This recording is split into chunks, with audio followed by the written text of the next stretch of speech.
I have never hit anybody in my life, and as I was running to him, said, oh my goodness, I don't want to hurt dude. No, I want to inflict as much pain as I possibly can. And in playing Lamar, you know you're not going to match up athletically. If you watch the Buffalo Bills games over again, it was about physicality and getting hats to the ball. Every time he ran the ball, it wasn't going to be this one-on-one, I want to see my guy be more athletic than Lamar. It was we were going to put pain on him, and we were going to make him make different decisions. And that's the way you have to defend him. It's not about what you can do schematically. It's what you can do physically. So Earl Thomas is exactly right. I will be shooting his legs. I will be hitting him late. I will be making sure Lamar Jackson can't be the Lamar Jackson that we can't stop. Domonique, how about the notion that the officials aren't doing a good enough job of protecting him? Yeah, I mean, it's hard to ask for protection when you're running ISO. Like, no one's protecting you when you're running right up the gut. Like, it's a thing that's going to happen for him throughout the rest of his career because I believe that's something that's important to their offense. But you can't ask them to protect him when he puts his head down and also when he's embarrassing people. When you embarrass people on film, they get a chance to hit you, they're going to hit you. All right, so let's look at the situation as it stands. There are 3 games left in their season. They're a game and a half up on the Patriots for the 1 seed in the AFC for what it's worth because it's a 1 game in the difference and they beat them. You, Laura, covered him in college. You know Lamar Jackson a really long time. If they were to come to him and say, as I might suggest you should, these are the Jets.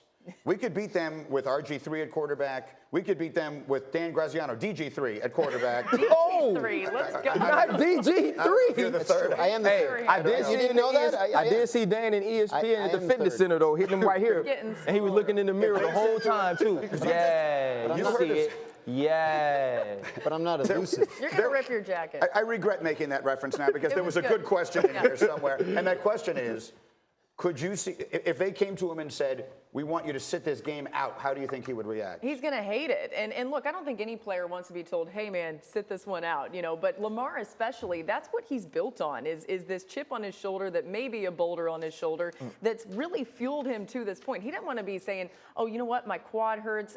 I'm going to sit this one out just for the – and I think it's going to be hard to explain to him, Neek, that he needs to do that for the remainder, for the rest of the season, to protect the rest of the season. The other thing about him, too, is he's got this MVP thing going. Yeah. He wants to get as many stats out there as possible. I'm sorry, Greeny, but against the Jets, he probably could add a lot more. There's no need to be sorry. It's their fault, not yours. I mean, the identity of this team is in part wrapped up in Lamar Jackson and the fact that Lamar Jackson is an actual football player. Like, most quarterbacks are a little different. So I don't recommend them sitting him, in part because that's the culture of the team, and also because it's important to get home field advantage and get a bye. If he's not 100, I'm sitting him, and it has nothing to do with the Jets. I was never worried about the one injury that put Lamar Jackson out and he couldn't play. I was worried about the one that made him 4-6, which this one can. So now you got to change the way you call plays. And I don't care if they get the #1 seed. A limpy Lamar cannot win the Super Bowl. By 4-6, you mean 40 time, right? Yes. Yeah. He's 4-2 now. Slow him down. That's what I'm saying. Dan Graziano, final thoughts. Yeah, well, they can track it during the game, right? They all have this wearable technology. But if he's slower than he's supposed to be, they'll be able to say, okay, we need to back him off. I don't think they're going to sit him down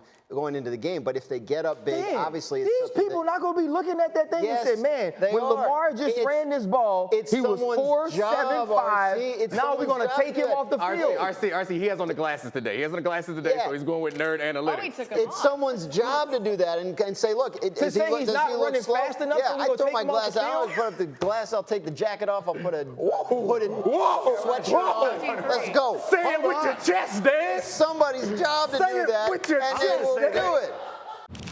Thank you for watching ESPN on YouTube. For more sports and analysis, download the ESPN app, and for live streaming sports and premium content, subscribe to ESPN Plus.